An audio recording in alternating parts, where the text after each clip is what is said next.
Hey everybody, it's Andy. Welcome back to my weekly show where I help you build a career you love. Today, we're going to talk about working with recruiters and everything you need to know. And as a matter of fact, I got so much to tell you that I had to break this up into a series. So today we're going to talk about corporate recruiters, and I am going to give you a behind-the-scenes look into who they are, what they go through, how they think, what motivates them, because I want you to use this information and I'm going to give you a perspective and the tactics so you can turn them from what I'm guessing you think is actually Kara's telling me her video's stuck. I'm guessing from what you think is a huge obstacle into a gigantic asset. So great to have you. Great to have you. And if you are wondering where I'm coming at you with this stuff, indulge me for a second. I am an international top 100 recruiter. I've recruited for more than 200 companies. I've written this gold award winning hiring book. I've worked directly with hundreds of recruiters. And every year for the last 15 years, my company, Mile Walk, and I have run a survey to human resources personnel, recruiters, and individuals in various hiring capacities, asking them loads of questions about what the market looks like, what they're doing, what they're happy with, what they're not, things related to their recruitment functions. I'm packaging all that up and I'm serving it to you today, so it's insider stuff. I am stoked. So get your coffee. I got my Can I Help You mug today. If you're my peeps in Europe or wherever and it's martini time or wine time, get that. And maybe my folks on the West Coast, maybe you're still on your first cup of coffee, but great to have everybody. Let's get rolling. First thing we're going to do is we are going to define these recruiters so that everybody knows what it is that we're talking about. Can you tell we got a lot of stuff to go through today? All right. Let's go with the definition of corporate recruiters. So we're talking about corporate recruiters. So who are these people? They're basically employees of the organization that they are trying to recruit you in. So they work for Pepsi or Coke or IBM or whatever it is, as opposed to a third-party recruiter or an executive recruiter or a search firm like Mile Walk, the one that I run, where organizations hire us to represent them and go out and recruit individuals on their behalf. That's for another video. But today we're talking about those individuals who work on behalf of the organization. They are employees. So I want you to understand these folks. If it's a small to medium-sized company, sometimes they don't even have a recruiter. Sometimes that's the HR person or somebody designated to manage that function. Sometimes they only have one recruiter. Sometimes there are larger organizations that have divisions. Each division might have a recruiter, or there might be specialists. They might be hiring a lot of claims adjusters. They might have somebody who just focuses on one position. So there are a number of different ways that these resources can be working in the organizations. You might not know which that is. It's almost irrelevant for our talk today. I just want you to know that could be the setup. All right, so that's first. But the second thing that I want you to know about recruiters is they have a number of goals, but for purposes of what I want you to understand, there are really two primary goals that they have. The first one is their primary goal is they want to fill the position quickly. So they got a requisition from a hiring official or a unit within the organization. There's a need for whatever reason. We're going to talk a ton about that. But for whatever reason, there is an opening in their company. Their first job, first and foremost, is to fill the position quickly. The second goal that they have is the candidate pipeline that they need to create in order to fulfill that position. So show progress. So what the next best thing to actually securing the hire is to make sure that you have a number of eligible candidates who are what we call, our jargon is the candidate pipeline. So if a hiring official sees there is candidates in the pipeline, the hiring official relaxes a bit to know that there's been some traction and that they're going to start interviewing, or maybe they're midway through the interviews or whatever it is. But the secondary goal has to do with showing progress. Now, I wrote you a little card here because I want you to burn this into your brain. Actually, I'd feel even better if you wrote this down or froze the video and took a snapshot of me right now, because personal preservation to the recruiter matters. They have to show progress. Just like any of you, no matter what your function is, no matter what you do, you have to show value and you have to show progress. Otherwise, what happens? You get fired. So for recruiters, they've got to show that they're making progress and that they're not sitting on their hands, no matter how difficult the search might be for the individual that they're looking for. Personal preservation. I do not want you to forget this. I'm going to repeat this 10 times throughout the show today and how it relates to what you can do to get a leg up. But remember this, they're human just like you. Everybody, whatever your job is, there's an element of I need to perform. Now, you might not be a political type, but it's still, you need to show that you're doing your job. And building up that candidate pipeline is one way that the recruiter can do that. Okay, now, I just got done saying that we've interviewed thousands upon thousands of people every year. We have employment surveys and we have hiring surveys. The hiring survey goes out to HR folks, recruiters, people that we know to be in hiring capacities that we've met over the years. We put it out on social media and people fill this in. And we want to look at what's happening year over year, what's the market look like, and so on. One of the questions that there's a whole section in there about the company's recruiting function. So for your organization, Mr. or Mrs. HR person or recruiter or hiring official, about the recruiting function, there are a number of things that we want you to evaluate. Guess what the number one and number two issues are that people feel, the hiring officials that is wrong with their recruiting function. So 15 straight years, 15 in a row. Here they are, number one and number two. Time to fill and number of qualified candidates. What does this mean? Time to fill, another insider recruitment jargon, and usually a measurement of the recruiter.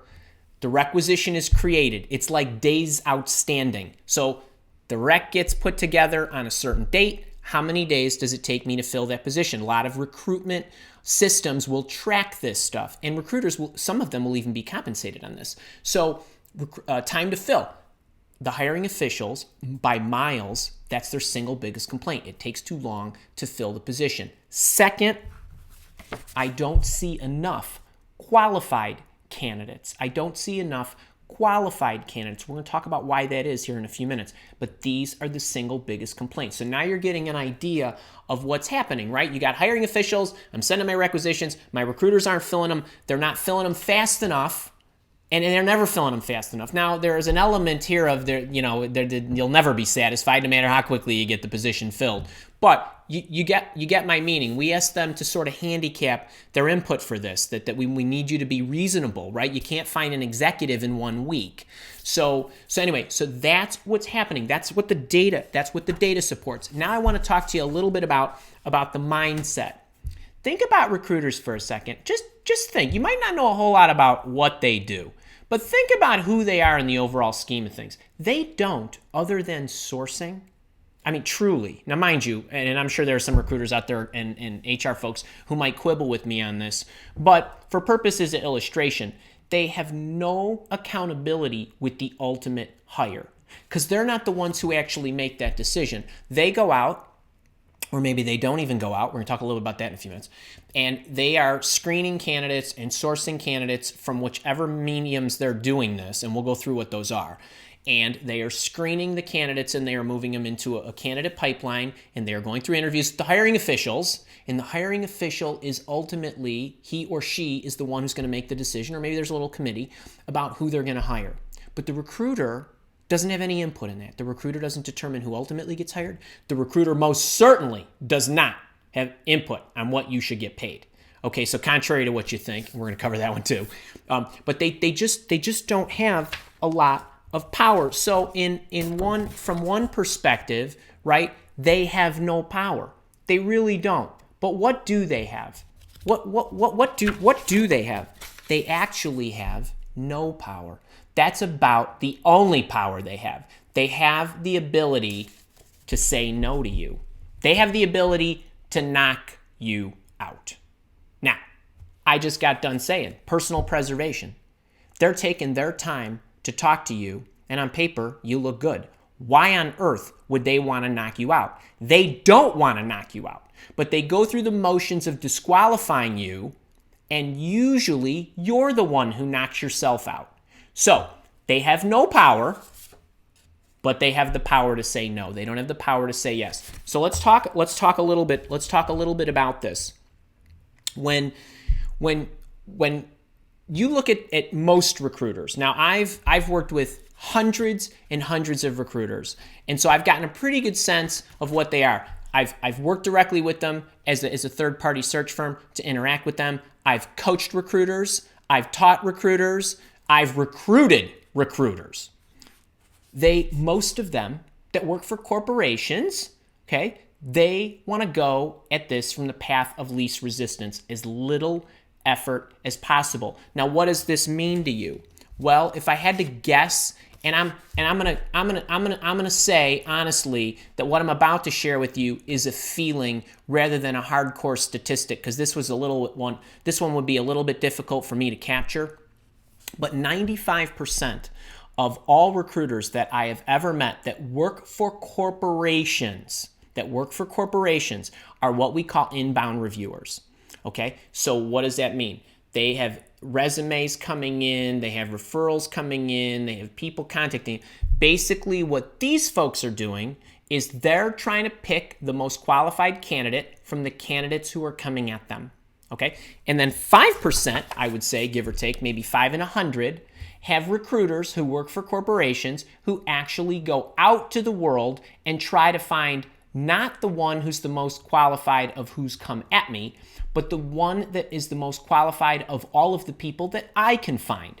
So I'm actually combing the world to try to find a passive candidate to see if that candidate is interested in joining our company. That takes more work, as you can imagine. But I want you to think about this, and this is really important for you to know because you're going to have to leverage this. 95%, more than 9 out of 10 recruiters that work for corporations are doing nothing but sifting through resumes. And where are those resumes coming from? Everybody loves an employee referral. Who wouldn't, right? Jane Smith down the hallway, she gave me John Doe's resume. She loves this guy, and I'm looking at the resume, and yeah, that's all fine and good. So that's wonderful. What about this one? The applicant tracking system. You guys know how I feel about applicant tracking systems. They're a necessary evil, but I could just kind of sift through what comes at me. I got a lot of people just shoveling resumes into these applicant tracking systems. I'll see which ones make it through the system and into my inbox, and I'll take a look at those. What about this? Inbound emails. I like those. Too. Are you guys directly emailing recruiters enough? They like those. If you have a resume that matches what they need, they like that too. Why? They didn't have to do anything. They clicked your email open. They opened up your Word document. What about this? Go to an event, hang out for half day, sit at the booth, let people come walking by, handing them their resumes, job fairs. Maybe it's a week-long event. Who knows? Any of this stuff requires absolutely no recruitment skills. None. They just sit there and they will field the resumes that come in. It's important that you understand these mediums because we want to expand the mediums that you actually use in order to get these positions. But think about this for a second. Now, I know some of you are first-timers, and we love our first-timers, and some of you are old-timers, and I'm sure all the old-timers here in my community will know what I'm about to say. This analogy of these inbound recruiters that actually are doing nothing but fielding resumes that are coming at them. You job seekers, this is the same thing for you. Are you the type of job seeker that sits behind the computer, looks at the job boards or looks at the corporate websites, sees what's available, and then throws your resume out there? That's no different. You're just looking at what's available and you're throwing your resume out there. But what would I rather you do? Be the architect of your career. Blueprint your career. Mark the route you want to take to get to where you want to go, not what's publicized and available, but what you are going to create as an opportunity for you. If you can do that, you're like the 5% outbound recruiters. If you're the ones who are sitting in front of the computer looking at job postings and only what's available, you are substantially limiting yourself in the opportunities that are out there for you in the market. So this all works both ways. So I wanted to put that in perspective for you.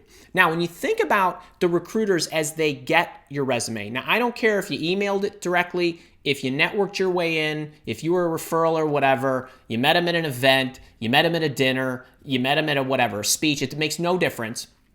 The one thing that you have to know, and while this may be obvious to some of you, I think a lot of you overinflate the recruiter's ability to actually assess what you do.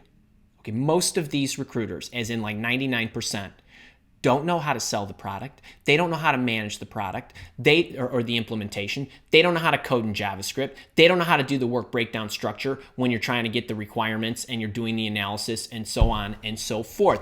So this is important for you to recognize, because a lot of you are spending a lot of time selling yourself in the wrong direction when you get into these screens. It is very, very important you recognize their lack of knowledge in what you do. And we'll go in, and when I give you the prescription of what I want you to do, this is going to become incredibly, incredibly important. So what do they do?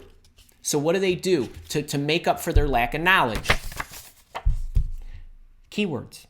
When they get a referral from somebody, they open the resume and they look to see if you have the nomenclature and the specific keywords that the hiring official told them to look for, right? They're being fed a job description. They probably didn't write it.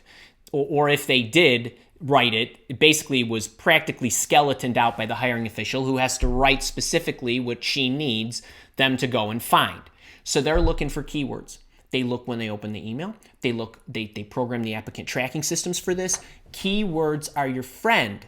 Keywords are your friend. So what happens? They take a look at these keywords, and now you get an opportunity to talk to them, right? Because you know the keywords are all in good order. Now, they're likely to assess the cultural fit, your traits. Do you have good runs? Have you been, do you have these nice 3 to 5 to 6, 7, 8 year runs on your resume with the companies that you're recruiting for? But what are they trying to do? They're interviewing you. They looked at the keywords. You're now in the screen with them. They're looking to disqualify you, as I mentioned before. But I don't want you to give them any reason to disqualify yourself. They don't want that. They actually don't want that. So we're going to talk a little bit about what you're doing to disqualify yourself when they don't want to disqualify you. Remember, personal preservation. If I'm taking the time to screen you, I am saying it explicitly, or I am saying it non-verbally, that I actually think on paper you fit. You fit on paper. So now I'm either not going to like you because you're a bonehead, or because you're going to say something that's going to fall outside of the parameters that I've been given to screen for. Okay? They look to disqualify you, but they don't want to disqualify you. Why would they want to disqualify you? They want to move you into the process because time to fill, right? Number of qualified candidates and so on. So you need to be sharp. So let's talk about this. Let's talk about what they actually did. They already said your fit is better than my sniff test. And when I'm talking about a sniff test, remember, not familiar, I'm talking about a sniff test, and I'm not talking about the sniff test my dogs Harley and Ginger can do with the canine scent. I'm talking about a human recruitment sniff test, which is a human with like a bad sinus infection. Okay, so there's not a whole lot that they're really going to be able to tell. If you've got nice runs, it looks like you got career progression, you got the keywords in there, it looks like you know how to code and the technologies that they need you to code in. So you pass the sniff test. So what do you got to do? You got to make sure that you don't constrict yourself and you don't hurt yourself because you already passed the sniff test. You already passed the sniff test. So how do you constrict yourself? What's one of the first things they ask you? What do you expect in the way of compensation? What do I tell you? There's a video out there on this, right? Don't give them a number. Don't give them a range. Why? Because you can bounce yourself out of the process. You can bounce yourself out of the process. They do not want to bounce you. If they don't have information where they're certain they should bounce you, they will move you forward. They think in the affirmative, you think in the negative. Okay, so they want to move you forward. If you match on paper and you're nice and likable and develop a connection with them, they're going to move you forward. They're going to let the hiring official hash this out. Don't give them a number. What's another way that you can constrict yourself? Well, this one I actually want you to be honest about. They look at competition. So your competition could be your current company. It could be all the other companies you're interviewing with. So some of you, probably not all of you, get asked by the recruiter, well, who else are you interviewing with? Are you actively interviewing? Or who else are you interviewing with? Those are some pretty good companies. I don't know if I'm going to be able to compete with those companies. So what I want you to do is I want you to share what's actually going on with you. You would like them to share a whole bunch of stuff that I'm going to tell you to ask them in a few minutes. You want them to be honest? I want you to be honest with them. You need to share what's going on with you. You need to communicate with them. But you also need to make them feel comfortable that while I'm interviewing with these other companies, I really want to work for your company based on the research that I've done, right? You only know so much at this point, right? You're in the screen with the recruiter. So you want to make sure that you are overt about that. What's another reason that they could disqualify you? I don't think I'm going to get you. So maybe I'm one of those 5%ers. I reached in to you. You were nice enough and smart enough to call me back. We have a discussion. You're open to talking to me. You're not really looking. Or maybe you kind of like where you are. Maybe you're an employee referral. They're concerned about severability. Will this person actually leave if I give him an offer or her an offer? So that's what they're trying to ascertain up front. That's a big part about why they ask you about why you're open to leaving. Now, if you've already left your company, this is a moot point, right? But for a lot of you, this is very, very important. You need to be careful about how you articulate this. I've already given you ways to do that with the interview intervention book. We're going to talk about that. But this is what I want to make sure that you do. You never constrict yourself. What are a lot of you worried about? How to answer questions like, oh, tell me about a time when you organized something that was really, kind of chaotic or, kind of needed to be morphed into something.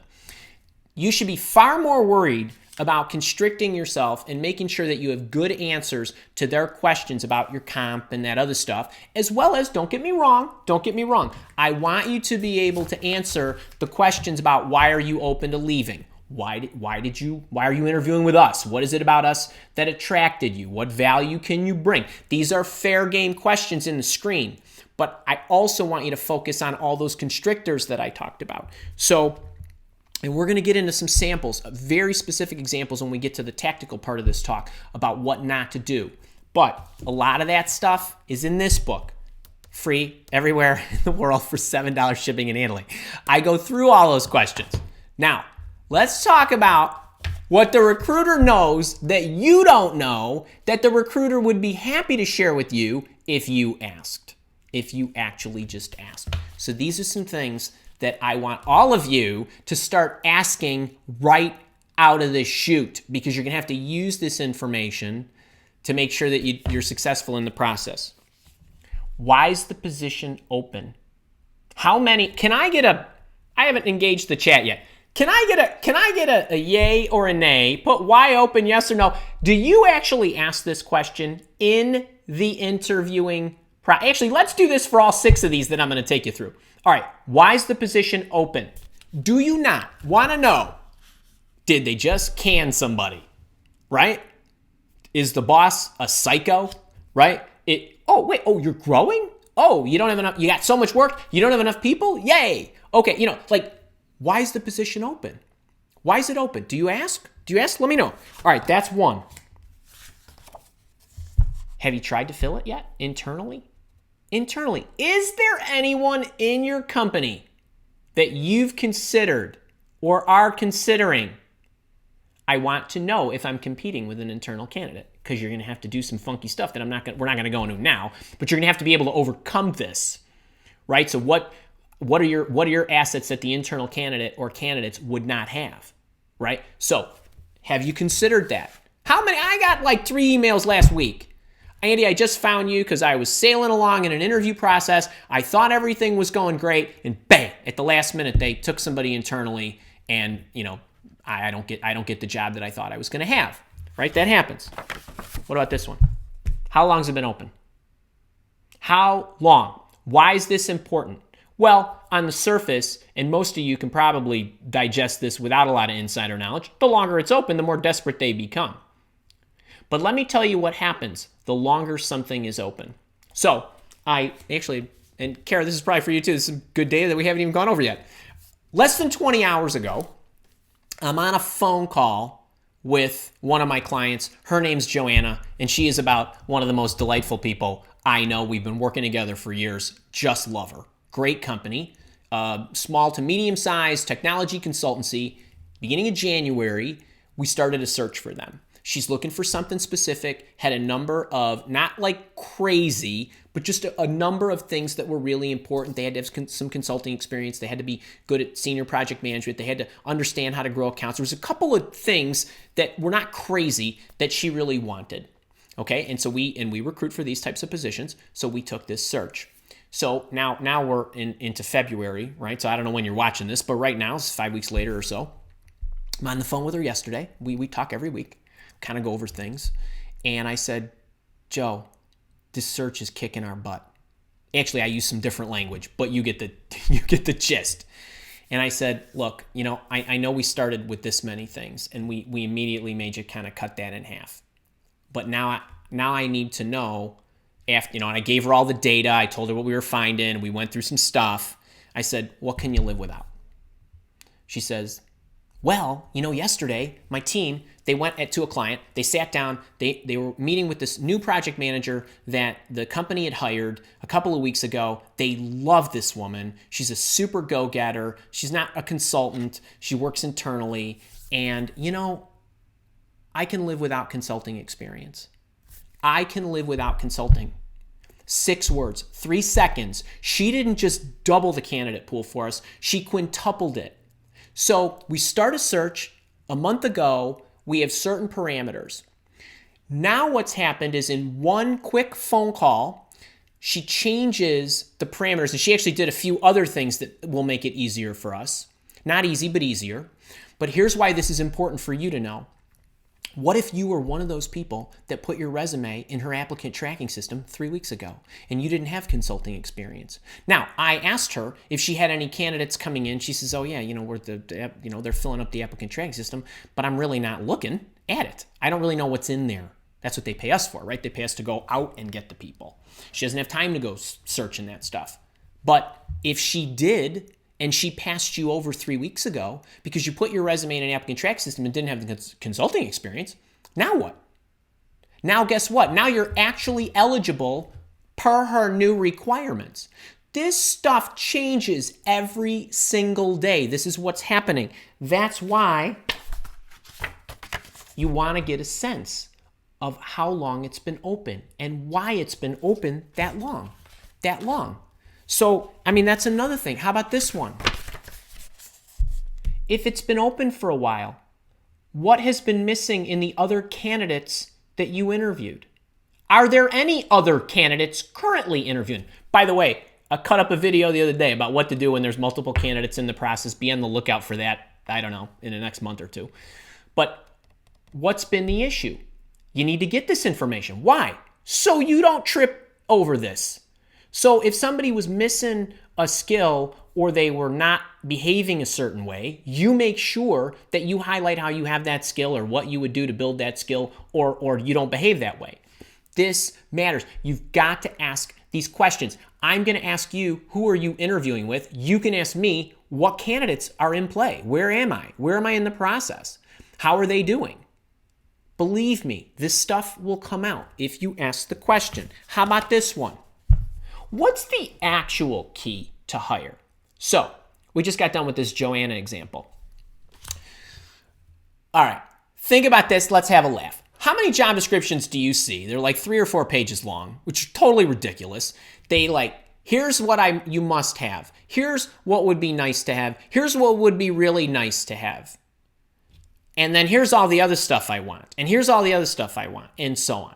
All right, well, that's a bunch of nonsense because not everything that's listed in the kitchen sink is what they need. And what happens is, if you take a look at the very top requirements, up top there'll be like 2 or 3 doozies, maybe 3 or 4 or 5 or whatever. Of those 5, only 2 or 3 of them are really important. Okay, so you need to figure out what are the most important. For those of you who have been through, and I've done this in a number of videos and even in some video series, in my Job Search Masterclass and in the video that we released recently about how to choose the right job, we talk about your criteria.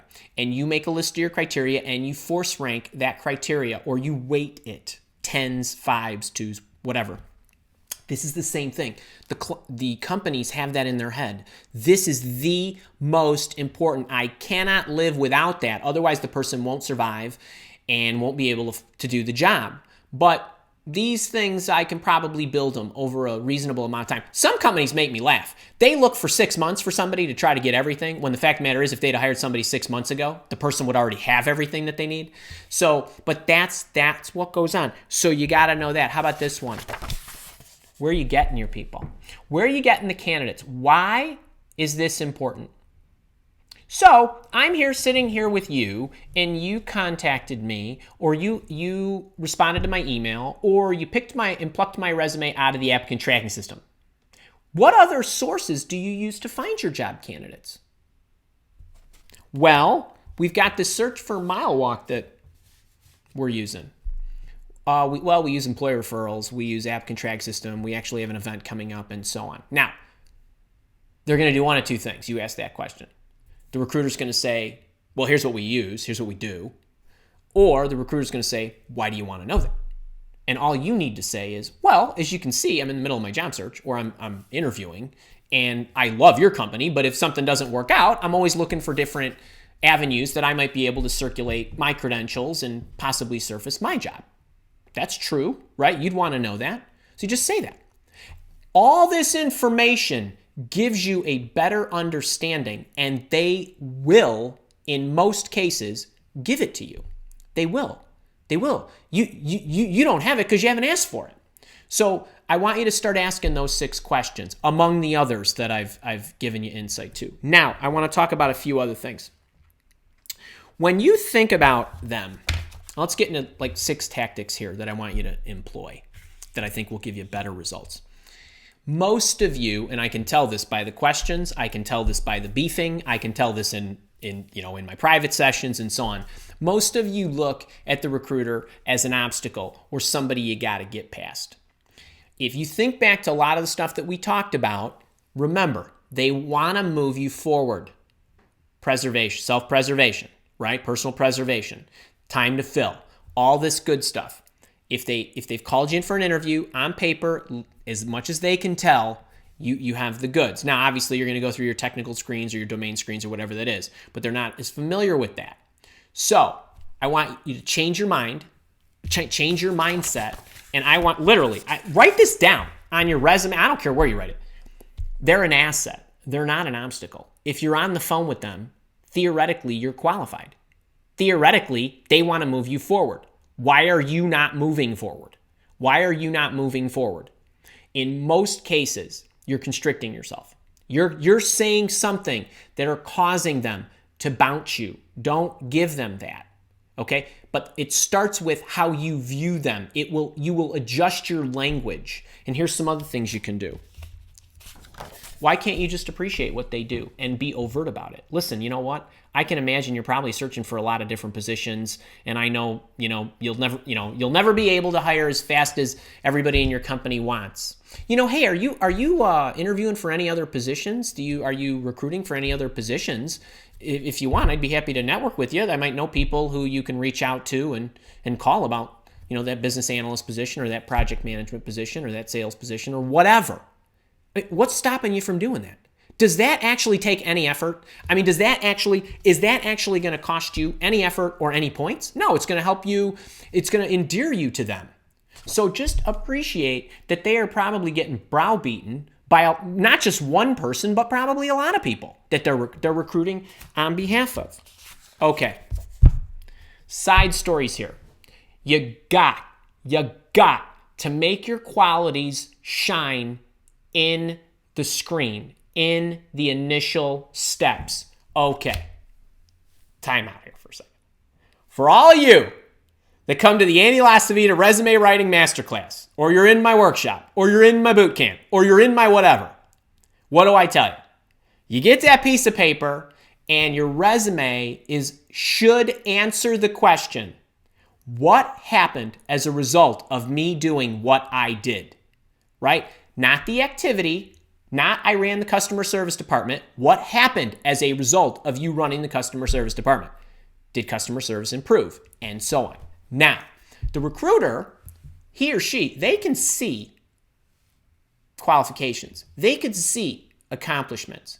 But the tactics by which you went through to achieve those, they won't have a clue. Okay? Unless they're hiring a recruiter or whatever, or an HR person.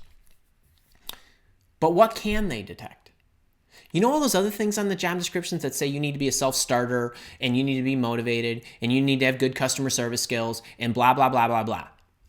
Well, they can detect those and they need to hear about those. So you need to spend time in the screen worrying less about, tell me about a time when you organized something and created something out of thin air or whatever, and you need to be figuring out, how do I make my qualities shine that another human being who does not know what I do will understand, appreciate, and respect and want in his or her company.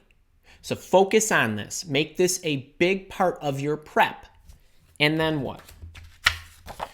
Talk about what you want, not what you don't want, and do it in a manner that does not constrict you. So let's be really specific here, because this is what happens and this is why you get bounced. All right, so I want a boss who is supportive. That's good. I don't do well with micromanagers. That's bad. Okay, so now the person is thinking in their head, oh my goodness, Susie is a total micromanager. This person is going to hate her. Okay, constricted, bounced, you're out. Or they're nervous. What about this one? I sat down with my wife and she and I talked and said, divorce happens when I travel 60%. 3 nights out a week, divorce. 2 nights out a week, I get to keep my marriage and my house and my dogs and my kids. Okay, you're in an interview. The recruiter says, okay, how much are you willing to travel? Or the job requires 50% travel or 60% travel. Your response is not, my wife's going to divorce me, my threshold is 40. Your response is, I'm open to travel. And you hash it out down the road. Okay? Don't think in terms of constricting. How about this one? We get this one a lot. I'm leaving my company because I want to be the CIO. And I'm the VP of IT. And I can't really move. And the CIO doesn't look, he's in great shape. He's not going to die anytime soon. So I go to another company and they say, well, why, what do you want? You know, why are you leaving? Or what do you want? And you're not, well, I really would like to be the CIO. And that's why I'm leaving. Constricting. What's wrong with, I'm looking for more career development opportunities that help me grow these skills. This is the part about you're not even thinking about this, because when you are under duress, you will revert to your most natural state. The way you think it through in your head when you're stressed is the way it will come out of your mouth when you're under pressure. So you need to rewire and retrain yourself to know not to say that. Okay, it's very, very important, because what's going on is you're pissed, right? I didn't get the promotion. I want to be CIO. I'm not going to be anytime soon. They promised it to me. Then they hired somebody from the outside or whatever. That's what's going on in your head, and that's what comes out in the interview, even though it doesn't sound like that in your head. So you need to be really careful about that. This one, I know they may not be good at it, but you need to be good at it. You need to be in touch with the recruiter. You need to be sharing the right stuff the right way. Hey, I have another interview. It's coming up next week on Tuesday. I will let you know when that is over, how it goes, and what my next steps are, so that you are informed. Okay? It is important that you do that. It is not putting pressure on the recruiter. It is giving the recruiter data that she can do something with. If you surprise her and she loves you, and you come back on Wednesday next week and you say, I love that, I'll take that job, she's going to be miffed, because she'd say, well, hang on, we'd have had you come in on Monday instead of Thursday. So you need to communicate. Trust me, they will appreciate it. Your tone and the manner in which you do that will count. All right, this one, I'm ending with a bang, and I love this one. This is my fave. And I want you to yell in the chat if you've ever done this or not. I'm going to remember that I did this at 11:39. One of my favorite Steve Harvey speeches is, you have not because you ask not. Have you thought to ask that recruiter for help to prep after you went through the screen? Okay, you're going to go talk to the hiring official. Have you asked the recruiter to help you prepare for that? So, true story. I have a one-on-one coaching client. His name's Paul. He actually engages my coaching for high performance, not job searching. So, a couple years back, 2-3 years back, he got a new job. On the first day he started, he signed up with me to help make him the best salesperson he can be. A couple years down the road, that's today, he's now number one in his unit. He got a call late last year from Salesforce, the technology company. They wanted him to, corporate recruiter calls him up, outbounder, 5%er, calls him up, says, hey, would you like to come in and interview? Or would you like to have a phone screen with me and we'll see if this is a fit? And he says, sure. Has a call with her. Then he calls me and he says, hey, Andy, it's been a month or so, but I wanted to let you know this thing popped up with Salesforce. And I said, okay, that's great. He said, well, I had a call with the recruiter, and this is Monday. I'm supposed to come back on Friday, and I'm going to have a 4-hour session with 4 people, one right after another. I said, great. So we talked through some stuff. I said, hey, will you make sure that you ask the recruiter to prep you? He said, what do you mean? I said, ask her if she would spend some time with you on the phone to let you know specifically what they're going to be looking for. He said, okay, fine. So later that day, he reached out to her. I get a text. He said, yeah, I'm going into the office. She blocked out 30 minutes for me to come in and visit with her to prepare. Okay, great. They prepare, goes in on Friday, crushes it, gets done, calls me. And before I even got the words, I said, I know you're going to say, make sure I got to come back next Friday and I got to give a presentation. So he said, I know. I already asked her if she would help me prepare for that to make sure that I'm highlighting the things that I'm supposed to be highlighting. So I'm going there Tuesday. She blocked out 45 minutes so we can go over this stuff. And then I'm thinking, Paul, maybe this girl's got a thing for you because this is pretty generous of her, but I'm thinking, all right, good for you. Now, that may sound nuts to you, but let me give you a different way to look at it. This woman probably likes him for the job. She needs to fill the job. Probably needs to fill a lot of these jobs. Now, she could spend 30 minutes prepping him so that he does well and shines. Or her alternative is, I'll spend 30 minutes looking for somebody else. Which do you think she'd rather do? Which do you think where her focus is, and where her focus is on the outcome is she's going to put her energy into making the outcome happen that she wants to happen. So she's going to prepare him. Now, he has to go in and do well, but wouldn't that help? Now, not every recruiter is going to spend, an hour with you over the course of your process. But would you take 5 minutes or 10 minutes to get some insight in some stories around parts of your resume that you really should highlight or that will go over well with this particular hiring official or that particular person or what the internal customers are that you're going to be supporting? Hey, can you tell me what their biggest problems are right now? Those kind of things. The recruiter, it's good stuff to ask. They want you to know this. Wouldn't it be great if you knew that they were having trouble on the manufacturing line and this was causing blah, blah, blah, so they need this optimized and so on? You have not, because you ask not. Ask for help. They want to help you. The problem is people don't look at them that way. But if they've got you there, they want you to go through. That's their best possible outcome. And when you start changing the way you think about them, you'll start changing your results. So I hope that serves you. 43 minutes. And I love this topic. And I hope that gave you a different way of looking at this. Now, there's a lot of stuff I have on the YouTube channel that you can go check out, how to answer questions and all that good stuff. But this was really about perspective, mindset, getting behind the scenes, getting an insider's perspective on what they're going through so you can use that to turn them from an obstacle mental obstacle into an asset. All right, if you're loving this, click the little the thumbs up button, and we're gonna now go to the chat, and I can't wait to see what you all need. So great to have you. Great to have you. Oh, by the way, two quick announcements. This book is free. This is a $30 book on Amazon, $28.95. And I got you an ebook. I got you the audiobook. I recorded it. You get the hardbound. It's $7 shipping anywhere in the world. The guy's got to pick it. They got to stuff it in an envelope. They got to pay the postage. So I'm asking you to subsidize a little of that. And off it'll go. And, it goes out like the next day. but you get the ebook and the audiobook right away. And there's also an ebook in there called How to Interview the Employer, 75 great questions to ask before you take any job. That's another $27. So all that's yours free.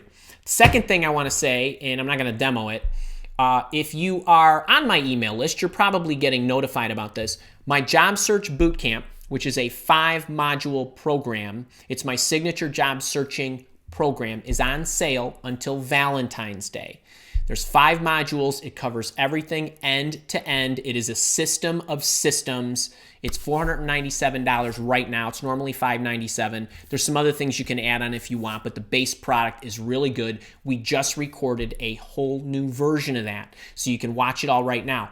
But what I want you to know about this special, this Valentine's Day special, on February 15th, there is a new program that I'm conducting live only with my boot campers, and it's called the Career Accelerator Program. And it's a $400 course. They get it for free. You get it if you enroll before next Thursday, for free. And it's 5 sessions on your first 90 days, the 12 steps to crush them. It's how to plan for your promotion for the day you walk in the job. And if you are currently employed, it makes no difference. You can start this minute. But there's 12 steps to prepare for and achieve your promotion within the year. We also go into excellence planning, how to generate ideas that move the needle. And I teach the most non-creative person, whoever you are out there, how to generate needle-moving ideas. And then we also talk about performance reviews and all the organizational stuff that you need to do, is what list management, how to operate, how to move through your day, how to move through your week, how to get the projects done, and all that. 5 sessions, $397. It's yours free if you're into boot camp. So if you got questions about that, while I'm going through, we'll take, half an hour, 45 minutes, we'll go through some questions here. And while I'm going through that, if you have any questions, hit the chat. And there's a bunch of boot campers in here, which I love. And if you are in the boot camp, can you share in 200 characters or whatever YouTube gives you your experience so far? And I can't wait to see all of you guys on the 15th at the Career Accelerator Program. Woo! 47 minutes. All right. Who we got here? I love the chitty chat from 10:34 on with all you that get in here early. I love it. I love it. Okay, let's see. What do we got? Connie, John, great to have my boot campers with me. Mr. Pickles, glad you are here. Hope I did not say anything to offend you, my friend. I love HR people, and I love recruiters. I mean, nobody appreciates them. So I hope I gave you a good impression of what they go through. If anything, just please appreciate them. It's a rough job. Victoria, how are you? It was nice chatting with you there early. Kara, hey.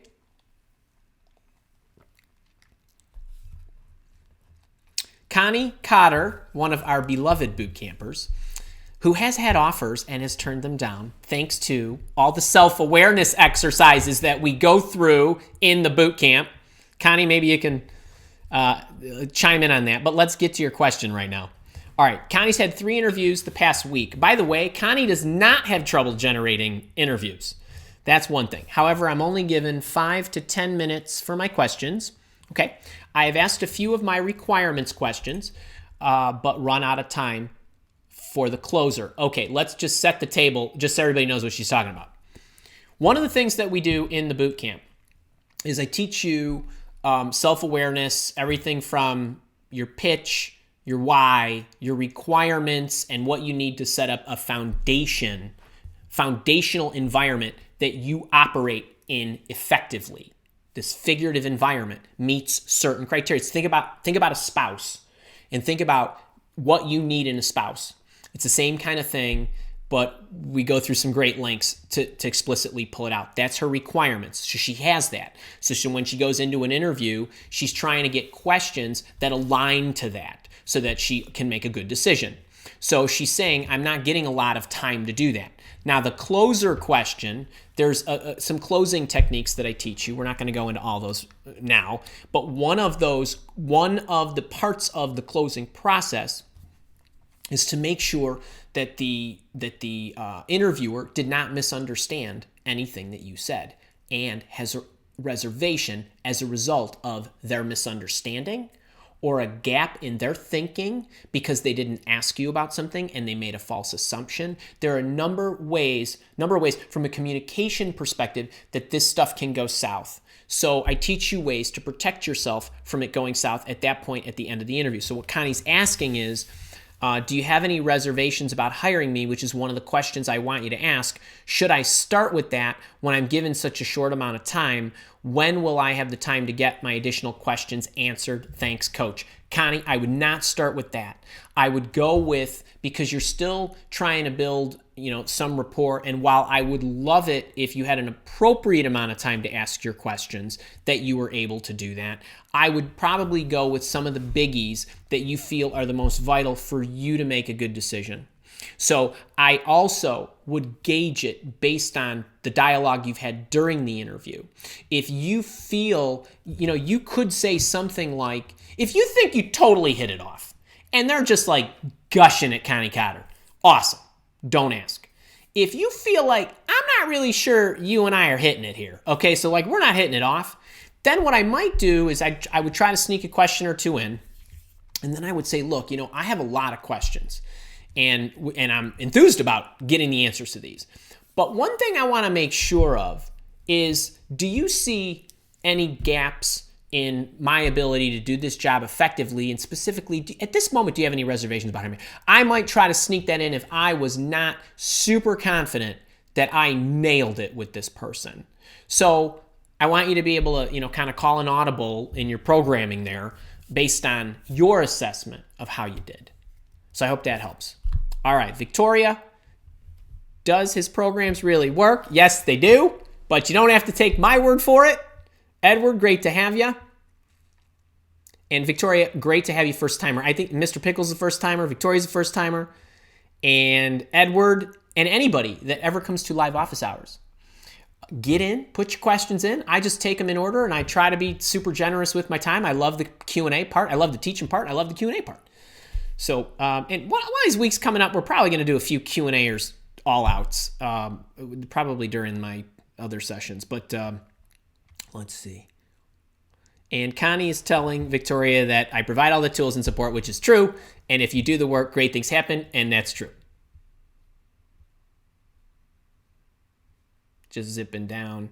Kara, can you let me know? I don't want to miss... Okay, wait, this is really funny. I get this one a lot, as you guys can probably imagine, as you are going through a heightened transition here that's nerve-wracking, and it's very confusing, but recently finding my videos and watching so many last 3 weeks, you're hearing these voices. I love that. I love that. Great to have you. Dan Jorgensen, you better come over to Dan's house for dinner when I'm there in June and tell her I want something other than carne asada. Okay. Daniel's a boot camper. Mr. Pickles, my wife and I are going to be taking a trip to Nash Vegas here soon. Lorenza, great to have you from London, and I think you are a repeat attender. And let's see, I think I did see Vinica, great to have you. And Kevin, okay, Kevin Kruger, a recruiter representing another company, so I'm assuming you mean a third-party recruiter, called me a few days ago with a perfect opportunity. And I'm assuming you mean you discussed it with her, as in she told you what the opportunity was, you liked it, and you gave her some information, said he loved me and would be in touch. The next day, expressing my interest, he never responded. Now, if you say a few days ago, that is not a long time, meaning I would not be sweating this. I'm assuming you mean this week. It's Thursday, so maybe it was a couple days. Then you responded yesterday or the day before, and they haven't gotten back to you. I would not worry about this just yet. If you don't hear from, assuming, I'm just making this up because I don't know what day it was, but let's say it was Monday. If you don't hear from the recruiter and you replied Tuesday, and you don't hear from the recruiter by Monday, you should email the recruiter again or call the recruiter, assuming you have his number. But don't worry yet. Okay, that's not a lot of time. And the other thing is, the recruiter, depending on how the recruiter manages his day or how many candidates he's interviewing. He might be going through this entire week and interviewing a ton of people. And maybe he does love you, and maybe he's just trying to pare it down to a few or 3 candidates for his client, and he's going to try to line you up. Now, some recruiters, third-party recruiters that is, some are get and go. Others are go through their recruitment process, queue up the candidates, and then move them all in at the same time. Everybody's got their own style, but they should be communicating that with you. As in, this is great. So if I got off the phone with you, you're on the phone with me, I'm the third-party recruiter, and this is how I roll, I would say, Kevin, love it. We're going to have a follow-up, and I'm going to call you by the end of the week to set something up for early next week. And I would have been very explicit by when you would hear from me. So that, to me, is just etiquette and professionalism and smart. So, but not everybody rolls that way, and I would not be too concerned just yet. But by Monday, I would follow up. Fawn CC. There are discrepancies between the job description and what I am being told they need in terms of experience. How do I handle that in the interview? Go with what you're being told. It's probably more accurate. Okay. SCO Lane. Should you put a header on the second page of a resume? Oh, hey, Lane. Yes. And I responded to this. Everybody, 2 pages is okay. And okay, I know some may I don't even ask me. It does not, unless you are in the academic profession, a researcher, a professor, a whatever, doctor. You do not need a 36-page CV. Okay, you can have a 2-page commercial resume, and trust me when I tell you, if I can get my 30 years of work experience down to 26 words, you can get 30 years of work experience down to 2 pages. So 2 pages, and on each page, it should say the beloved Lane and whatever other, little contact you want to have in there. If the pages get separated or whatever, but I just from a formatting perspective, I think it looks cooler too. All right, Lorenza. Oh, wait. Hang on. Or just your name in page 2. That's okay. Just have something up there. Just have something up there. On mine, when I had one, I had the same thing. I made a header. And then in Word, I made a header that just printed on every page. Of course, you can do a different first page header if you want, but. And Stacy, hey, we're also coming out to the North and South Bay here in the summertime, my wife and I, to visit my family. All right, Lorenza. Regarding recommendations from former bosses, is it better to have a letter from them that you can email to potential employer, or to ask the former boss if they can contact them? So my recommendation, and this has always been my recommendation, meaning it hasn't even changed with the times. So, and I'm an old timer, so it's not like I'm not some newbie that just rolled out and have been recruiting since the 2000s. I mean, forever and ever. It has been my experience when I was a practitioner in companies or when I became a recruiter or whatever, and all of the organizations that I've worked with, nobody, and I mean almost nobody, wants to read a letter of recommendation. They don't even read the resume. They skim it. They almost never read the cover letter. They skim it, if at all, even skim it. The last thing they want is another piece of paper that they got to look through. So what they will do is, if it gets to the point where they want to make an offer. See, just with the lights. That they want to make an offer. What they will do is they will ask you for references. Just make sure that former boss has been prepped. That, hey, you might be getting a call. Make sure you got, the most current contact info and all that good stuff. And that's it. And actually, a lot of times now, people aren't even doing reference calls because they think they're a waste of time because, let's be honest, you're only going to give them people who are going to speak highly of you. And most people, when they do the reference check, they're not asking the right questions anyway. They're how is it to work with the person? What do you think they can improve on? Just, it's light and fluffy stuff. So, a lot of people aren't even bothering to do that. I would just make sure I have my references ready and that they're primed, especially if I'm in in the mode. All right. Julio, great to see you, my boot camper friend from Portugal. Always love having you. And thank you. By the way, Julio, and a number of other people that are on here, Connie and a bunch. In March, if I'm having a new program, it's a monthly subscription. It's called Leadership Monthly. And it's all leadership stuff. It's next level elevation of your career, everything you can imagine, leadership stuff, communication, influencing, organizational skills, all that, goal setting, all that stuff, and how to climb. And Julio and Connie and a number of others participated in a focus group to help me build that, which I love and thank you. See, it's community time in the Mile Academy. Come join us. Become a boot camper. You know you want to. All right, Victoria, my last position is a claims adjuster, but I used a claims adjuster example today. But I'm changing careers into become an IT security analyst. Wonderful. How do I get recruiters to respond to my resume if I don't have experience in tech support? You don't get recruiters to respond to your resume if you don't have experience in tech support. What you need to do is there is a different approach that career changers need to take when you are making drastic changes like that.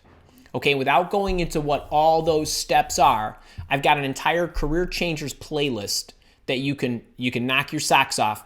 But one of the things that you're going to have to lean heavily on is your network to get you into places, because you are never going to beat out people who've got IT security analyst experience, especially that particular function, because IT security not only is a hugely hot area and vital to our world, okay, but the second thing is you got people who got credentials up the wazoo, they got years of experience that are clawing and competing for these types of positions.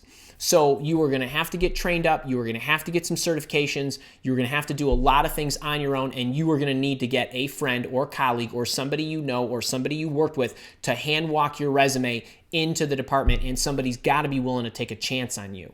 So as a career changer, you're going to need to be able to do that. Actually, in the boot camp, I don't know if you were asking about the program, we go through kind of how to reallocate your time as a career changer, what to do, steps to take, and so on. But that's something that you're going to have to do. But I would start, if you're looking for some additional free help, I would start with my Career Changers playlist. There's a number of videos that I go through and I talk about how to do that. Daniel Morris, Krista, Lisa, Mark, I love that run of boot campers. Joshua, great to see you.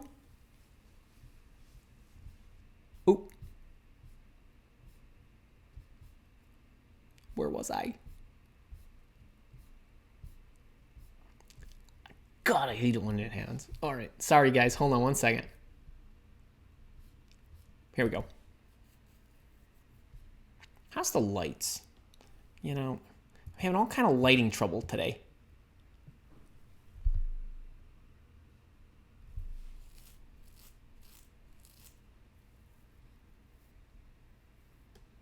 Kathy M., how are you? Good to see you. Hope you can make it in a week or so. Stacy C., you may touch on this in the upcoming session, but what can I expect from a Blue Jeans interview with an SVP's HR biz partner? I applied to a senior executive admin position. What's the role of HR business partner? Great question. And I'm trying to think of the zillions of questions that I've ever been asked, if anybody's actually asked me that one. That's awesome. Okay, so for all of you out there that work with usually not always, larger organizations, they have, and let me see if I can give you some scenarios here. So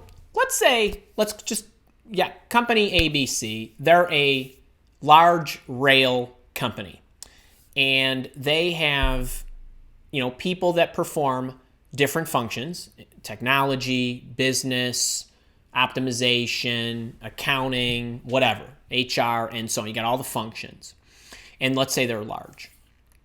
What a number of these business units will do is they will, instead of having one HR person who manages all of the HR functions And mind you, HR is a lot bigger than people think. HR covers a lot of different areas, and depending on the organization, it will cover many different areas. So HR is not just where you go to powwow about how you're unhappy. HR does a lot of things, and I mean there's some necessary evils like the payroll and the benefits and the vendor management and the 401k and all these things. But there's a lot of other things that HR will do from a career development standpoint, from an event promotion, wellness, and HR could be quite large. So you got somebody who really knows what they're doing, and then a lot of lieutenants who each know what they're doing. What some companies will do is they will designate individuals to be an HR business partner with different business units. They expect those HR people to help them with a number of HR related functions specific to that unit. So it could be career development. So I'm in the technology arena and I'm an IT senior analyst or IT security analyst, and I've got career paths, and I've got, how do we set up the development models? How do we set up the performance reviews? How do we make sure everybody's getting what they need? And so on. So there could be HR specific functions, and this could be unique to the company, what they want to put in the scope of this person's role.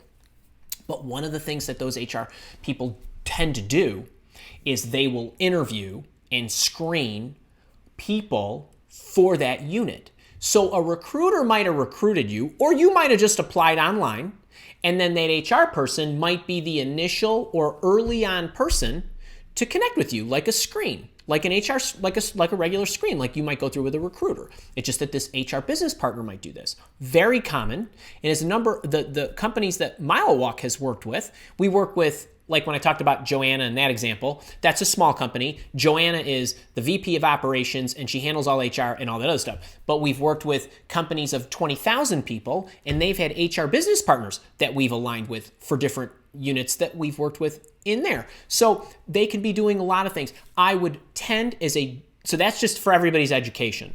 And it's a common position, and it's an important position if it's done well, because there's a lot of strategy behind how do you want to make these people happy, right? I mean, in a nutshell, and there's a lot that goes with it. We got to get the right people in the unit. We got to make sure that they're growing and all that stuff, and all the projects and programs that we have.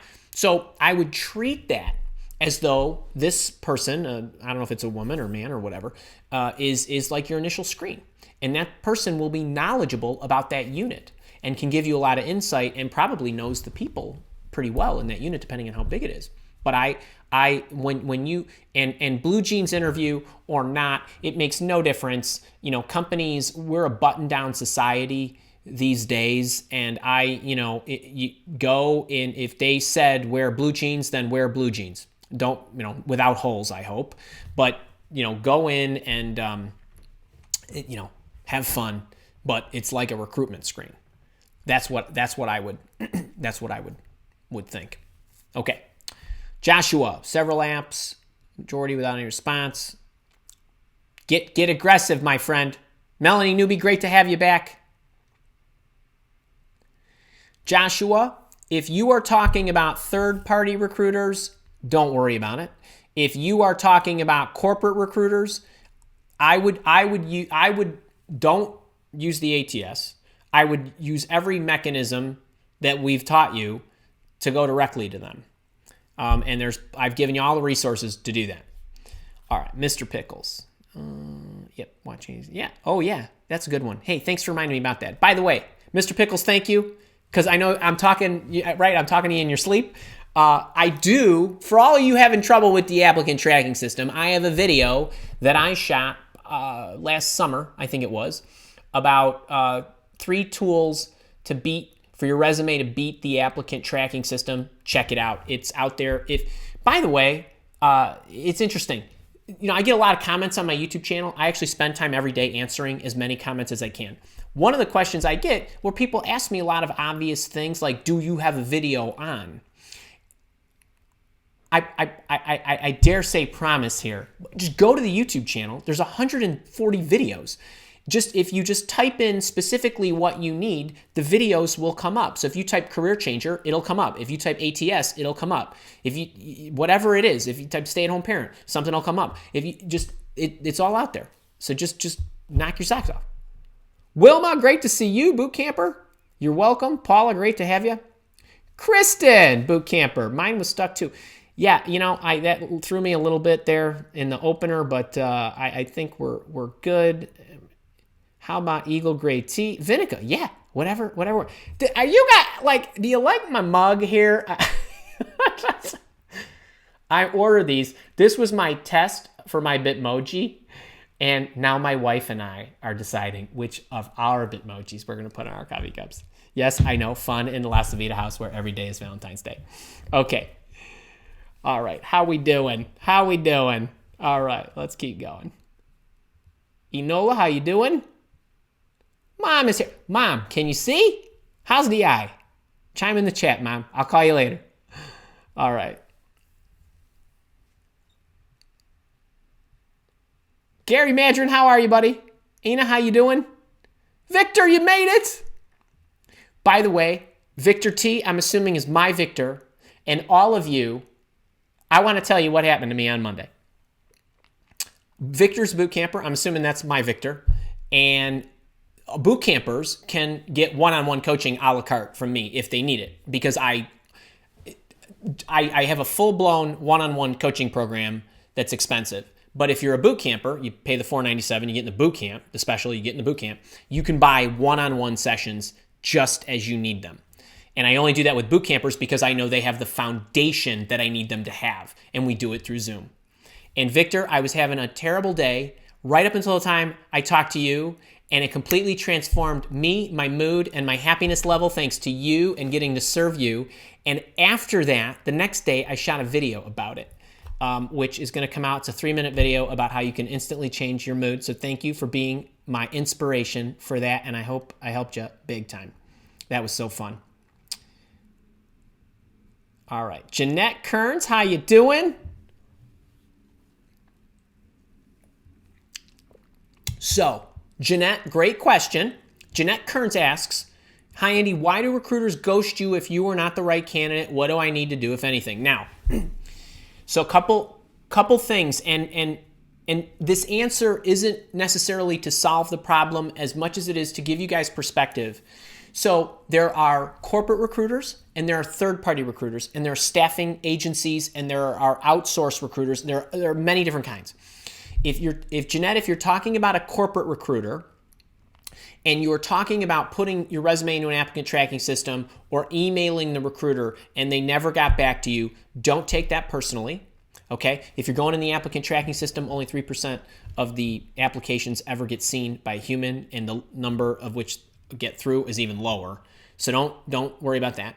If you are not the right fit based on what the recruiter saw, don't take it personally. Maybe your resume wasn't what they were looking for, or it wasn't highlighting your awesomeness. There could be a number of reasons. If you are talking about a process that you went into and had an interview and the recruiter is not calling you back, that's awful. That's just awful, because they owe you the communication. I don't know if that's what you're referring to. If you're talking about third-party recruiters, so organizations that are their own entity that are working on behalf of somebody and you're trying to reach them, I wouldn't even bother. You have such a small percentage chance of them helping you. And if so I just got done with the example with the Joanna, my client, and Joanna's looking for this. Like, I got to thread a donut hole with a grape at 1,000 yards. Okay, so I'm looking for somebody very specific. If you're sending me emails and your resume and you don't match that, I can't take time out to respond to you, because I would never get her search done and all the other searches done, and I wouldn't be able to show up for live office hours or get the boot camp ready or whatever. So don't take it personally. What I would honestly do is there's a couple things. I would go watch my resume playlist to make sure that thing's gold. Then what I would do is I would watch my networking videos. So I've got how to network when you're job searching. I've got business networking, building professional relationships. I've got a number of networking videos. Or if you want it all packaged, deepest training in the most logical system, there's always the boot camp. That's obviously a paid program. But I got a lot of free stuff out there too. I mean, you can probably piece it together if you wanted to. So I hope that helps. Edward, great to hear from you from South Africa. Love it. I am applying to work internationally. I am currently in the process of changing careers. This change aimed at entry positions. Okay. Aligns with components of my 4 years of work experience. Good. And recently completed master's degree. Awesome. I will need a work visa. How do you advise junior entry-level international applicant in my position to reach the interview stage with recruiters and hiring managers? You are welcome for the great content. You know what, Edward? And I do not, by the way, my first response to all of you, like Edward, is I have huge compassion and empathy for you because it is a difficult hurdle that you have. I'm not going to lie. Okay, it is what it is. And the employment market right now, although I know a lot of you that are on here are looking for your next role, and you might get tired of hearing that the market is really healthy, and actually it is in favor of the employees. It really is. I mean, it doesn't matter whatever's happening at any moment, in any time, in any history. Just because business is thriving doesn't mean every business is thriving. Just because it's an employee's market doesn't mean it's working right for every employee. But for those of you that are job seeking that have a number of hurdles like this, so Edward's got a country change that complicates things. He's got a career change that complicates things. And he's got a visa issue, which complicates things. Even if he had 10 years of experience, and all he was trying to do was move countries, but needed visa sponsorship, you are now an additional expense to the employer, and they don't want to, right? A lot of them don't want to pay it. So what I would recommend is you try to, there's a couple things you can do. Number one, you can keep putting out the applications, and you can request early on to see if they do sponsor. Okay, that's one thing. Second thing is, I know you want to move, but is it possible to get a job within your country? This is another alternative. Get a job within your country that's an international country that has locations in Europe and the US or wherever you want to go, and then try to work a transfer and let them know that that is a longer term goal of yours. I don't know, what the motivation is to change the countries. It could be family, it could be anything. But I would try those options. I really would. It is. I do not have a great solution. I really don't, because it is a tall order. And actually, funny thing, we have contacted people. That Joanna example I used the other day. We are just last hour. We are finding people who need visa sponsorship that have the skills she's looking for, but they can't afford it. They have a quota of only so many visas that they can give and afford in their budget or whatever. She's maxed it out. So this is an issue, and it's a tough one. It's a tough one. You got to be creative, though. I hope that helps a little bit. Victor, Andy, in my industry, there's a recruitment firm that dominates 70% of executive recruiting. I worked with them on one position, did a video interview, but didn't hear from them. Do you bypass them? No. You never bypass a third-party recruitment firm that you're engaged with. If you did a video interview with them, what I would do is, first off, they should respond to you. That's professional etiquette. It's the ethical thing to do, and it's important that they do that. If time goes by, dead silence, then what I would do is I'd be very careful about this, but I would let them know that, hey, I assume since I have not heard from you, I will, mentally move on, and let them know, and send them that, give them a few days to respond.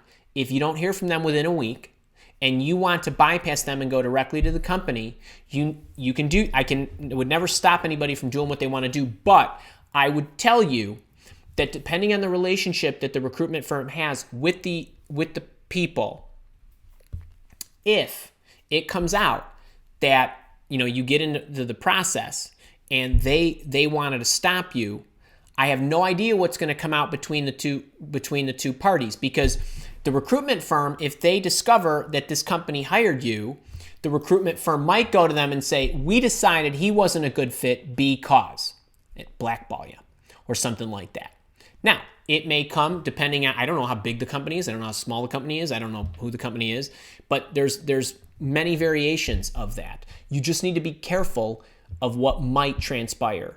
I don't love that situation, but I also don't love the fact that they haven't responded. And it's okay for them to say, we decided not to move you forward because we found these stronger candidates. We will keep you in mind should things not work out. We might have other opportunities for you, whatever. You make too much money, you make, whatever. It could be anything. Oh, it was 2 months ago. Okay. 2 months is a long time. So at this point now, sorry about that, I would just go in and I would go direct. All right, wait, Kara's telling me.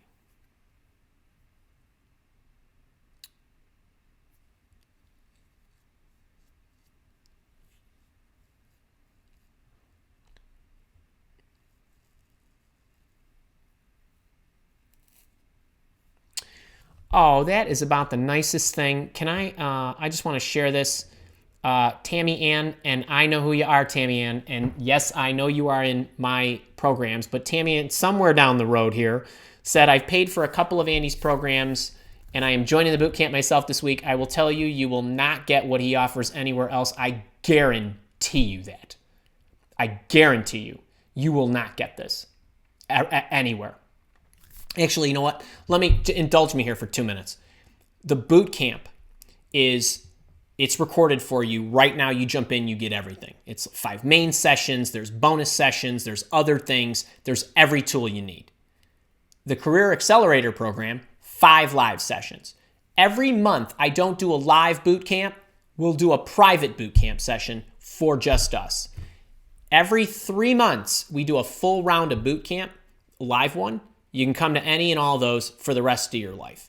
I've got more goodies and giveaways and time that I'm willing to dedicate to those people because they're my people.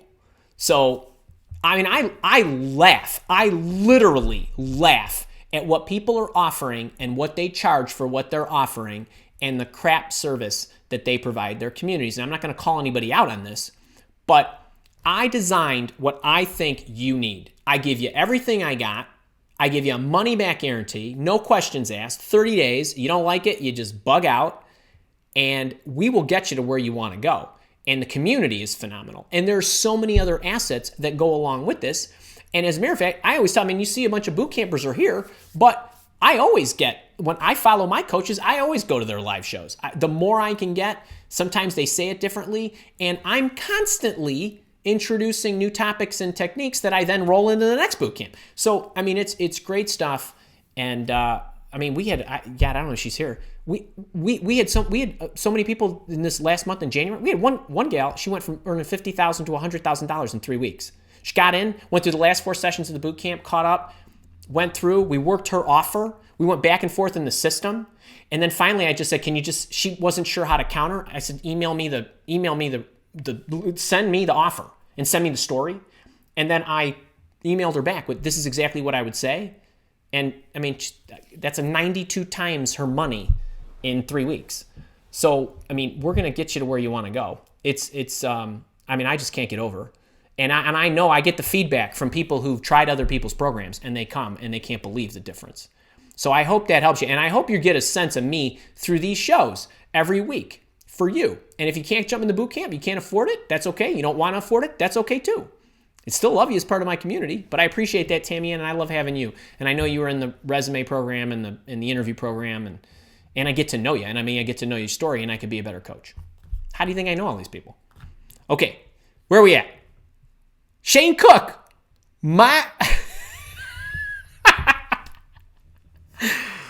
Yes, my friend.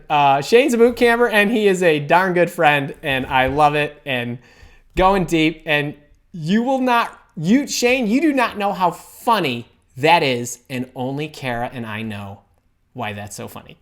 Okay. Lily Albert, how you doing? Radhika, great to see you. Awesome. Edward, thanks for that. Visas are a challenge. They just are damn hard these days. Sejan, great question here. How do recruiters identify the most qualified candidate? They don't.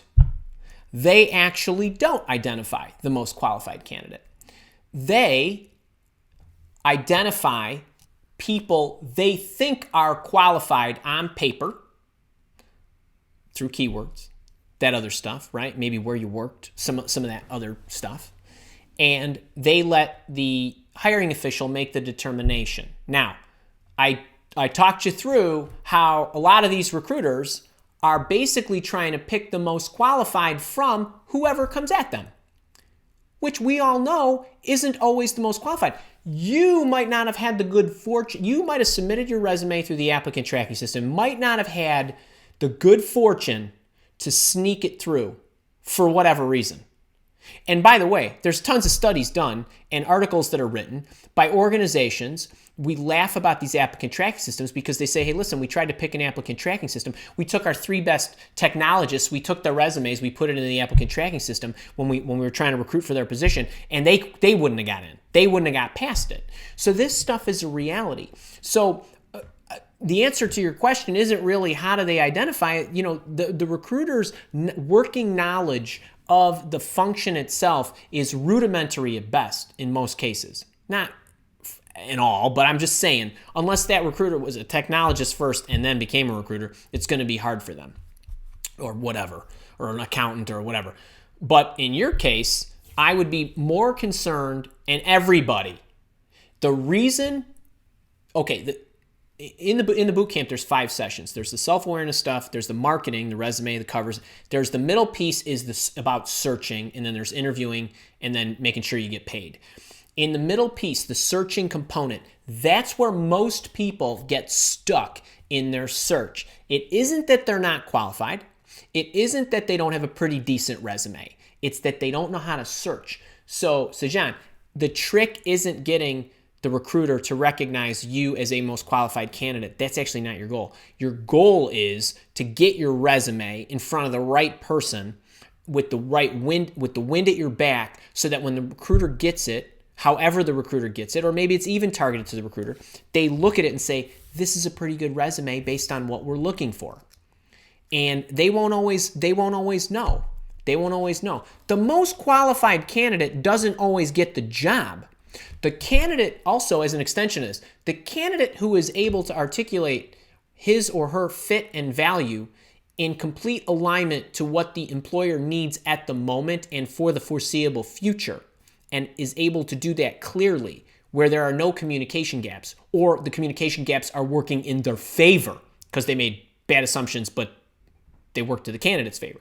That's the person who gets the job. It's not always the person who's the most qualified. So you got to realize that, right? I mean, we all know this. Life's not fair. Never has been, isn't now, never will be. So you gotta use those tactics to make sure that you're getting where you want to go and you're getting your stuff in front of the right people. Kara is telling me that Jeanette is asking, what is the time duration of the boot camp? So the boot camp itself has 5 modules and then a couple of supplemental and even more detailed modules. Each one of the boot camp sessions is 90 minutes or 100 minutes of instruction. And then there's like an hour of Q&A. I mean, I'm really generous because I want to answer everybody's question.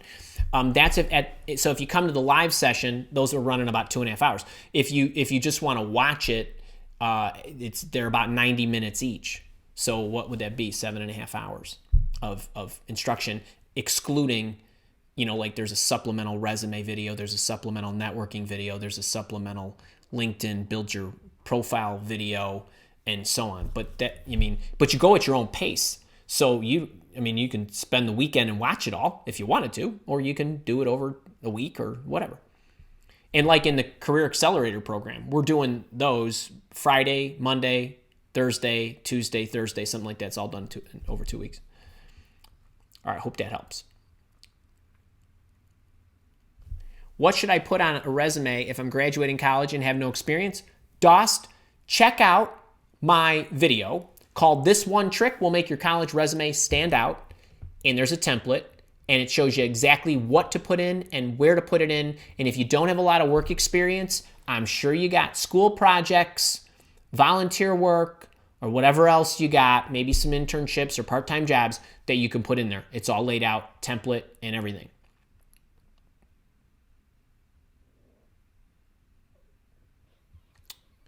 Daniel Morris, what do I do about my Indeed application? How long should I wait? Equally, the posting specifically does not mention the company. Daniel, I do not know. I might have missed something earlier. I don't think you had a question. It might have been a statement. I'm not sure what to do, but if you put an application in on Indeed, what you could do, so folks, by the way, I'm not sure if you guys know this, but if Indeed or any site has a job description and they don't list the company name, copy it, go to Google, put it in the Google search bar, and hit the search button. And then they might be able to, the company might have it on its website.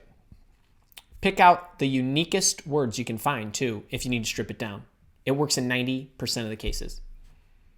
That's what I would do. And then contact the company directly. Andres, someone from a company, do not know if it's an HR person or recruiter, called me last week. Awesome. And after our conversation, he told me I would receive an email from the research head of the company for an interview. Awesome. I never got an email. Nothing. Should I call the recruiter? Yes. Yes. Don't hesitate. And if it was you said last week, call now. Right today. Right now. Hang up on me and go call. For sure. All right. Victor T. I have a recruiter contact last week asked for salary expectation, but the position wasn't from 2 months ago. I apply. I feel bad. I can't answer. Victor, watch the video again. You can do this, my man. Watch session 5 of the boot camp.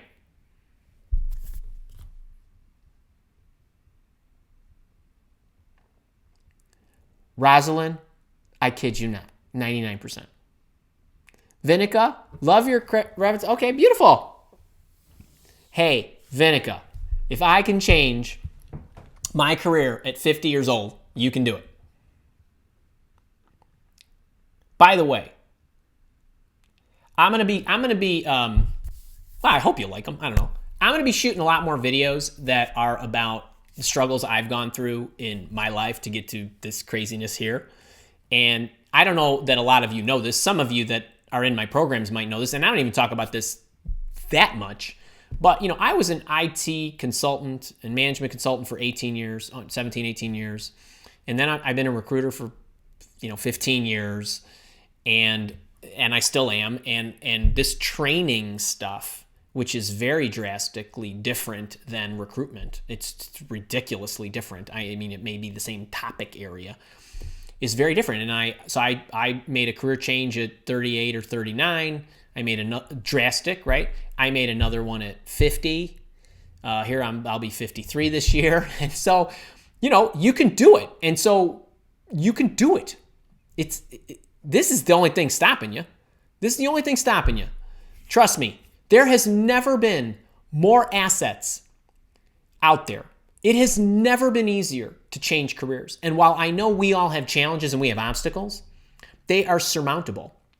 When I changed, there wasn't, videos back then about how to go from an IT consultant to become a recruiter. I was reading books. I was trial and erroring it myself. I mean, you got these assets now.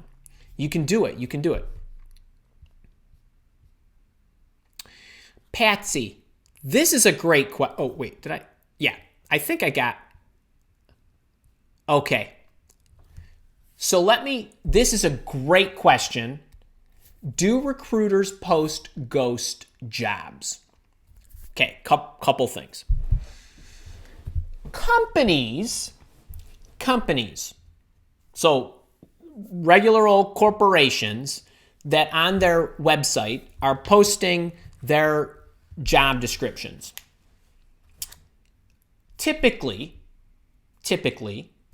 the posting is available. The job is opening. The job is open. They want your resume, right? If you're interested. But if they have a lot of trouble with that position, they might leave it open forever. And in their mind, they're always looking. And as a matter of fact, all great companies are always looking. If I've got 10 network engineers, one of them can go. Two of them can probably go. Maybe three.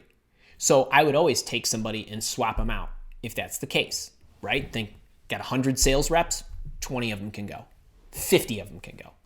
That's how I look at the world. That's how a lot of companies look at the world. So you might submit your resume, and if network engineer or whatever you are is not a high priority at the moment, they're not going to respond. That doesn't mean they were ghosting it. It just means it wasn't a high priority, but we welcome. That's no different than them not having a description and having a note that says, we welcome any and all inquiries, right? You can send the resume. Search firms should not really have a lot of job postings. So like we don't at Mile Walk, we don't circulate our job postings. So you can't, like, if you go to our site, there's no thing that says opening. At one point we had them and we'd leave them open, but we weren't nurturing them. So we didn't want to do that to anybody, so we stopped that. Sometimes search firms, the lazy ones, will leave a posting open just to build up their database.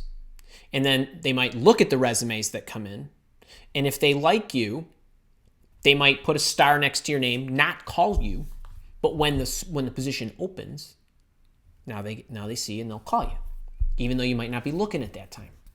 So, very difficult to tell.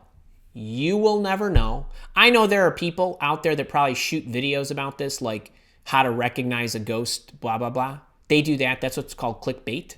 But I will tell you, as somebody who's seen a lot, that's rare, and it's not something that, if I'm you, I would worry a ton about. If you're just not getting a response, don't worry about it. Move on. Use different tactics.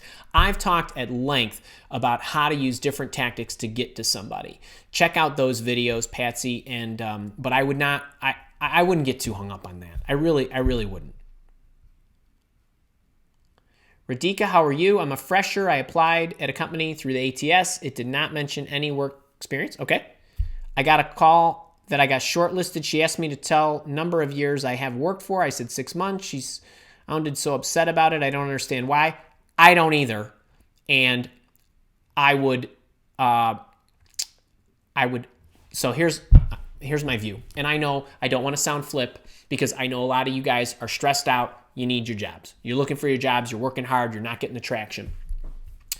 When this kind of stuff happens, do this. They were not good enough for you, Radhika, and anybody else where this kind of crap happens. You know, it was clearly spelled out. I didn't need, that's the other way, right? Like it says, I don't need any. When they say we want 10 years and you only have 5, but they're willing to take 7, I get that. But in these kind of situations, they don't deserve you. I don't understand why either. And I always talk about control what you can control, which is no one can stop you from sending your resume anywhere you want. Just keep sending it and be proactive. Hey, by the way, Radhika, check out, I did a live office hours at the very end of November last year. Might have been like the 29th. Ooh, that's really testing me. And I did a 14-day challenge. So on my YouTube channel, go to the Live Office Hours playlist. It's the ones with the blue cards that say Live Office Hours. And one of the titles will have 14-day challenge in it. Go there. There's a first one and a second one. Watch the first one. It gives you the 14-day challenge of how to get the mechanics down to identify 3 companies a day, 3 individuals, 1 at each company, and take the step to contact and build a relationship with those people. It's awesome. Huge results. And then what I did 2 weeks later, December 13th. Oh, now I'm getting fancy. Okay, December 13th, I did another live office hours you should watch that has the 6 issues that people run into with the 14-day challenge. So what you can do is watch one, then watch the next one. Don't wait 2 weeks. Watch the 14-day challenge, then immediately watch the problems people were having, so that as you go through the challenge, you know what to do. Okay, so I hope that makes sense. But that's in there, end of November, middle of December, so maybe the 29th and the 13th. I think that was it. Those were the 14 days. Check that out. That will serve you well. And anybody else who wants traction. And also the video on what to do at the end of the year. I mean, that's because we're still at the beginning of the year, but it's still high velocity time. You should be implementing those. All right. How are we doing on time here? All right, let me try to get a few more in here. Nice. Okay, all right, some of you guys ask. Great. Keith, how are you, buddy? Dag, welcome to the boot camp. I saw you came in just the other day. Great to have you.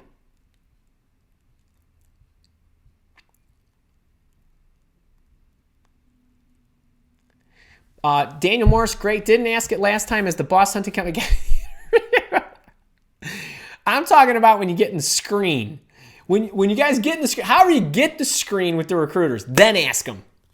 RT, great to have you. Oh, this is great. I love it. All right, how we doing, man? I'll try to get...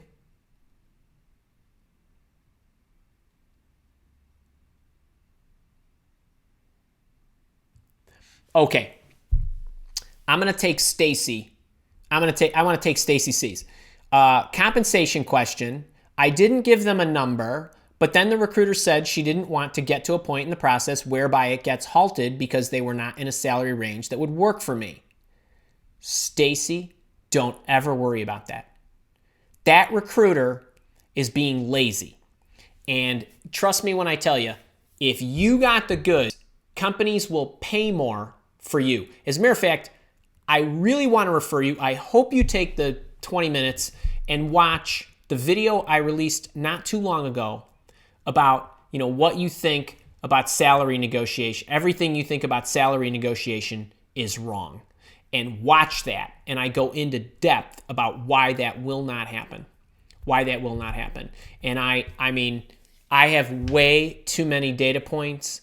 I have case studies for people in the boot camp that have done this stuff where they've ended up at the 11th hour, there's always more money for the person they want. Trust me. They will get it somewhere. And I'm not, we had a candidate up front like this, senior woman. I'm not going to tell you the whole story, but I'm going to give you the clips here. Worked for a hardware and software manufacturer, technology, runs units, kind of a big time gal. She wanted to switch from hardware to software as a services company, got this opportunity. She was struggling, got in the boot camp, gets the opportunity, gets into the process, and the recruiter up front, basically they were like, 70 grand short on what they were willing to pay. Some ridiculous number. So she emails me, the woman contacts me, says, hey, I want to go through this interview process. I know you always tell me to this and that and go through it and so forth. Can we set up a one-on-one coaching session? Because I have to go and give a presentation. I've had some interviews. I got to go. Now I'm going to line these up, but then I'm going to have to go do a presentation, but I'm already confident I'm going to pass this. So I want to get this stuff in order. I said, fine.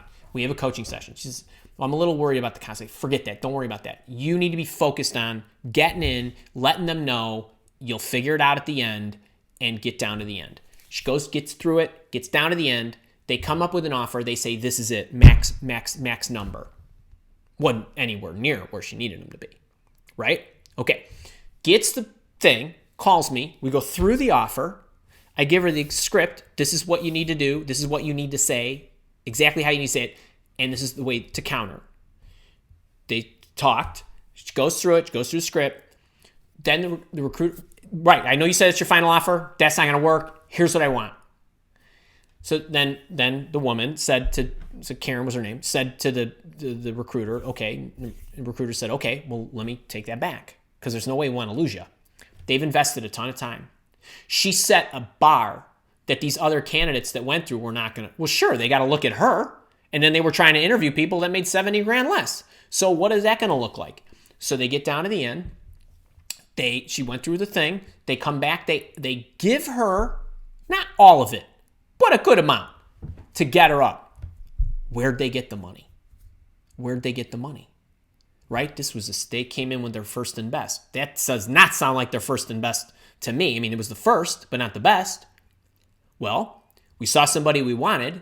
This is, by the way, it's a 1,200 person company. It's not a tiny company. It's not a huge company. Where'd you get the money? Well, we had these 2 other positions that we had this budget allocated for that we think we can delay for a month or 2 or whatever. Voila, there's the money. So trust me when I tell you, people like that is nonsense. So trust me, this stuff happens every single day. Your focus should be on, don't worry, we'll get down to the end. I'm open to a fair offer based on what you think I'm worth. And then you go in and you crush it like Karen did, and you get the money. And you get the transfer of industries, and you get the whole place you want to be and all that good stuff. You don't listen to that. They have no power. None. They're being lazy. They're trying to fit somebody in because they don't want to have to do all this work and then get you down to the end. But fact of the matter is, if you keep pushing them, that recruiter is not going to want to give you up. The hiring official, the recruiter should do is she should show your stuff to the hiring official, and the hiring official is likely going to say, hey, Stacy's got the goods. I want to see her. We'll figure it out. Because hiring officials assume that they'll be able to convince you.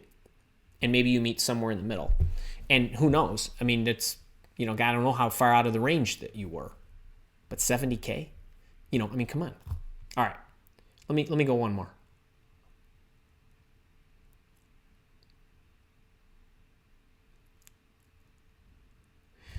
Patsy, I have heard recruiters know within the first few minutes if they will offer the job. Does it boil down to if you click with the interviewer? If you're talking, Patsy, great question.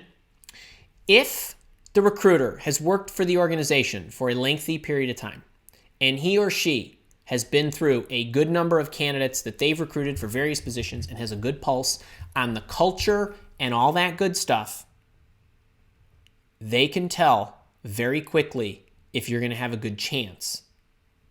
Joanna, my delightful, lovely client, the last position we filled for her was a salesperson, senior sales role. They had been looking for a long time. Then she calls me. This happens all the time. Then first candidate we showed her, after we'd looked for a few weeks, first candidate we show her, they're going to have their first call. She interviews them. She calls me up after the session. She says, Andy, I knew when he picked up the phone and said hello, we were going to hire him. Now, he went through a month of interviews, but right then, she says, this is our guy. I know it.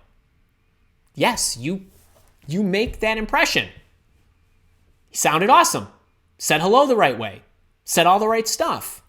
And he was just being himself. But believe me, they have a pretty good sense. They do. Now, they might not, you might not pass the technical screen. You might not, you know what I mean, right? But they know if you fit culturally. And that's really very important. All right, folks, I gotta go, man. I gotta go.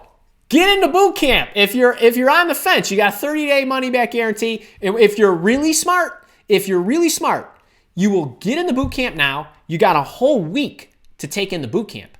And then next Friday, a week from tomorrow, we start the Career Accelerator program. I'm back next Thursday.